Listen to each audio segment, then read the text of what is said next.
Libra, reading mo para sa next 7 days. Yan natin kung ano yung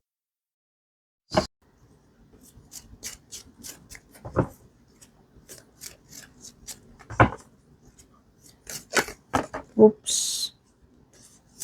Sige na nga, kunin na natin yan. Love, loot, marriage.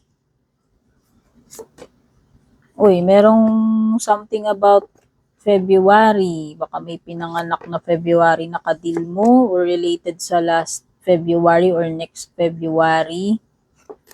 Uy. 1, 2, 3, 4, 5, 6. Whale. Grasshopper.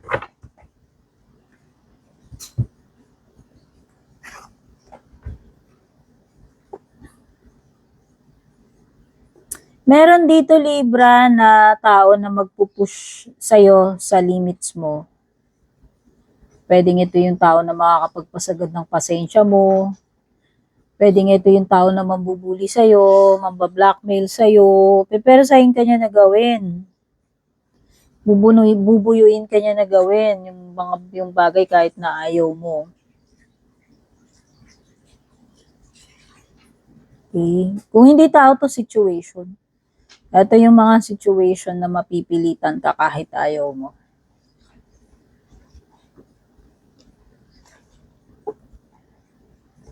Disappointment in a friend or lover. O yan, merong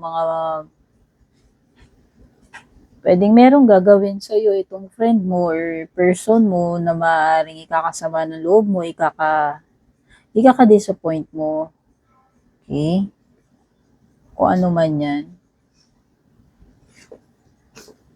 Siguro may mga expectations na hindi, alam mo yun, hindi mamimit yung mga expectations mo this week tungkol dito sa bagay na to o tao na yan. At eto na nga yun, may pagpapakasal ng February.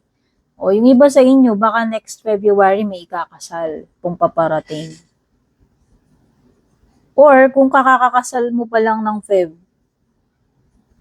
ikaw o family member, di ko alam, basta meron ditong someone born ng February or ikinasal, ikakasal ng Feb. Or last Feb. Naku, may mga problema, trouble, accusations, Libra. Pwedeng ikaw yung mapagdidiskitahan, pwedeng sa'yo isisisi, kung ano man itong mga berya na to, problema na to. Meron kang card na overthinking dito. Whale. Sabi nila yung mga Libra overthinkers. So, wag ka na masyadong mag-alala. Kasi sinasabi yan, great worry over nothing. Situations na kailangan ng matinding pag-iingat, no? Libra, grasshopper.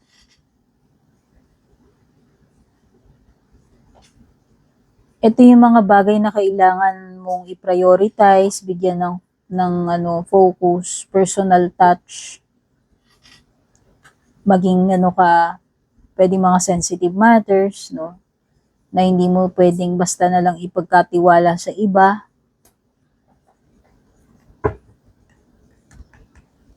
By the way guys, kung type niyo yung citrine bracelet na suot ko, itatag ko dito sa video. Somewhere sa screen, mag-a-appear yung product link neto kung saan ito mabibili. Hindi ako yung nagbebenta neto, i-share ko lang sa inyo yung product link kung gusto nyo rin yan. It's either sa title, sa description, sa screen, sa bandang ibaba, or sa comment section. Meron akong pinost na tungkol dito sa bracelet na to sa aking FB page.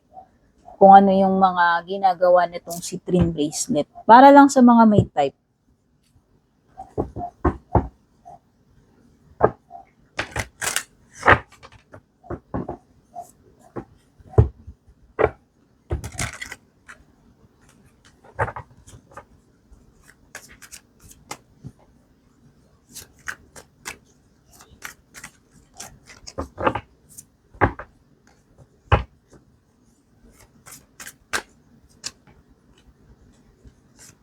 Maraming salamat guys sa inyong patuloy na pag-aabang, suporta, pagsubaybay. Don't forget to subscribe or follow. Pa-comment na lang din dyan, pa-like, pa-share.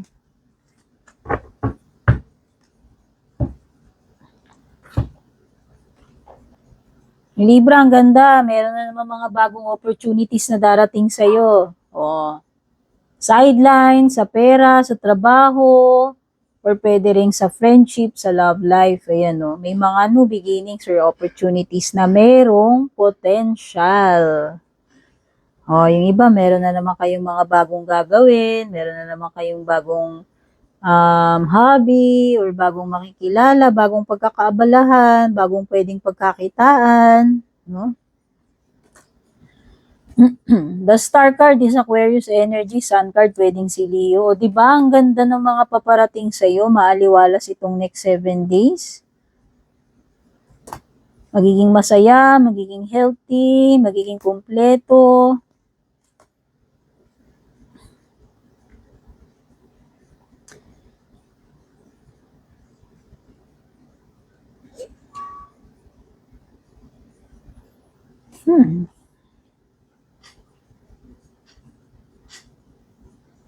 Matatapos na rin yung mga yung mga pinoproblema mo, Libra. Kaya nga wag ka nang mag-overthink. Ayan, yung whale, oh.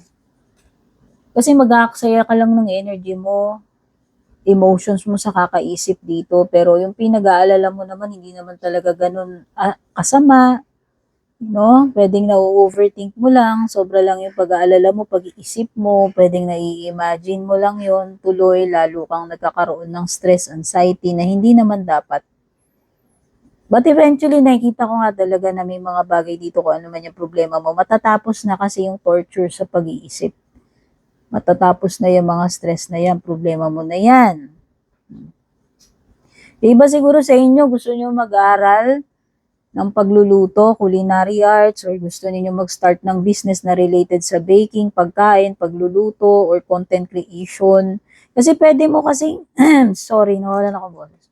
Pwede mo kasing maging source ng income yan. Hobby mo na nga siya, content creation, at the same time, pwede ka pang kumita. Magagamit mo pa yung talento mo. Pwedeng sa cooking, sa baking. Oh, yung iba sa inyo dito, meron kayong soft opening ng business nyo.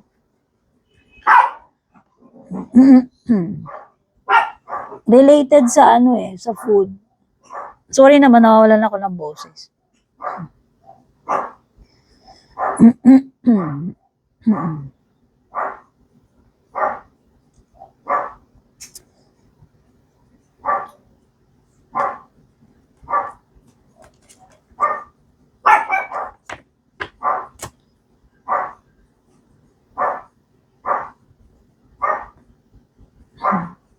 Gamitin mo yung intuition mo, pakiramdaman mong mabuting situation.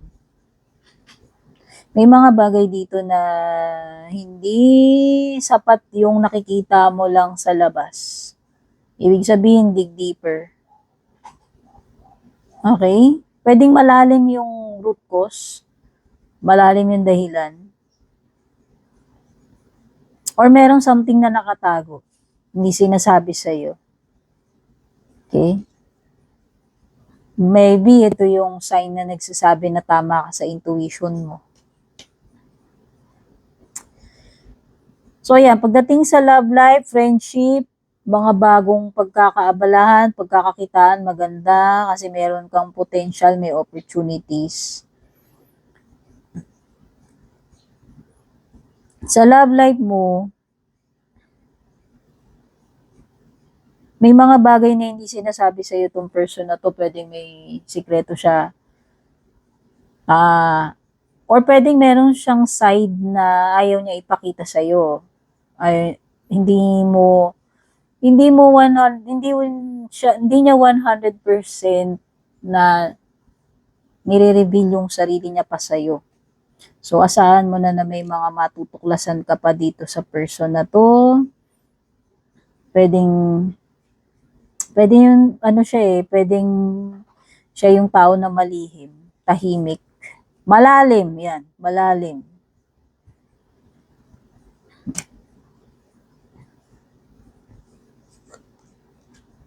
Para sa mga nawala ng contact or nag-away, nakakakita ako ng pagbabalikan, pag-aayos.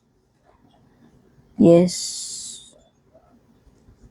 Nag-away kayo, nakikita ko ng pag-aayos dito, pagbabalikan, pag-uusap uli. Nakikita ko rito energy na nagpapakiramdaman, naghihintayan. Pwedeng binlock tapos i-unblock.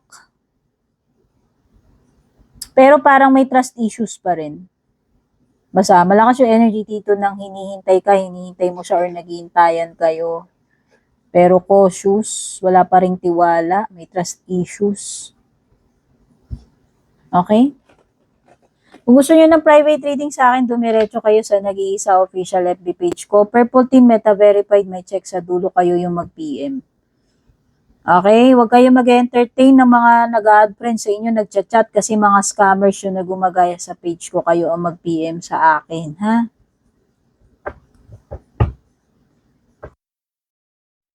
Itong mga cards mo,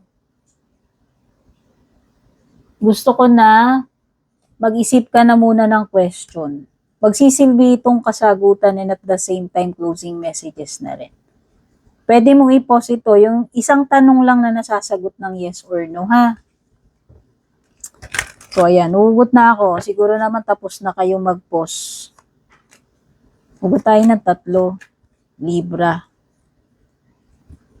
Oo, ayan na nga, ang daming card mo talaga nagsasabi na 3 na yan, huwag ka na mag-alala kasi magiging okay din naman ang lahat. Ayan o, Sun card, no need to worry, don't great worry over nothing. Diba sabi ko nga matatapos na yung mga problema mo na yan, no need to worry, huwag ka na mag-overthink. So, yun yung isang sagot sa tanong mo. Ano pa? Importante yung magiging very clear ka sa kung ano talaga yung gusto mong mangyari, gusto mo sabihin. Importante yung communication, honesty, pagiging transparent. I-communicate mo kung ano talaga yung ideas mo, feelings mo, yung mga dapat mong sabihin. There's something better. Ito ang ibig sabihin nito, no. Kasi there's something better eh. Ibig sabihin, kung ano man yung tinatanong mo, pwedeng hindi yan yung para sa'yo. Meron pang something better na paparating. Okay? So, yun lang. Kita-kits sa susunod. Bye-bye.